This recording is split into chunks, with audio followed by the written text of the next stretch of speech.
ఢిల్లీలో 40 లక్షల మంది కోసం చేస్తారా? ఇది దేశవ్యాప్తంగా ఉన్నటువంటి కోట్లాది మంది కోసం చేసినటువంటిది. ఇంకోటి, మోడీ ఆలోచన ఎప్పుడూ కూడా ఎలక్షన్ ఉద్దేశించి ఉండదు అనడానికి సాక్ష్యం ఇది.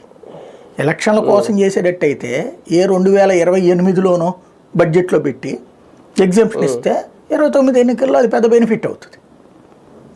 అంతే కదా. ఈ రాష్ట్రాల ఎన్నికల కోసం ఇన్కమ్ ట్యాక్స్ మీద ఎందుకు చేస్తాడు? అయితే గీతే అంతగా చేయాలనుకుంటే ఢిల్లీలో ఉన్నటువంటి దాంట్లో ఎన్నికల మేనిఫెస్టోలు పెట్టచ్చు. ఇప్పుడు కేజ్రీవాల్ పెట్టినట్టు వాళ్ళు పెట్టినట్టు ఇప్పుడు వాళ్ళకి ఇచ్చారు కదా, అయ్యా మన రాష్ట్రంలో ఇన్కమ్ ట్యాక్స్ కట్టే వాళ్ళు ఎవరైతే ఉంటారో ఢిల్లీలో వాళ్ళందరికీ మేము 25,000 ఇస్తాం, 30,000 ఇస్తాం అని అట్లాంటిది ఏమైనా అనౌన్స్ చేయాలి. అంతేగాని అది ఆ రాష్ట్ర బీజేపీ ఫార్ములా అవ్వాలి, కానీ దేశానికి సంబంధం కాదు ఇది. అయితే మధ్యతరగతి వర్గం ఇప్పటిదాకా కూడా భారతదేశ చరిత్రలో బీజేపీ అంటే మిడిల్ క్లాస్ పార్టీ అంటారు, మధ్యతరగతి దృష్ట్యా ఆలోచిస్తుంది అనేటటువంటిది. అది నిజమైంది.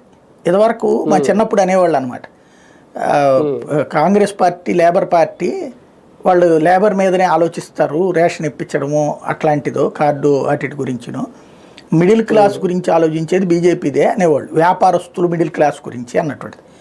అయితే అదే వ్యాపారస్తుల దగ్గర నుండి వ్యాట్ వసూలు చేసినప్పుడు, అదే వ్యాపారం నుండి జిఎస్టీ వసూలు చేసినప్పుడు అదే వ్యాపారులకి వంచిస్తుందంటే అప్పుడు బీజేపీ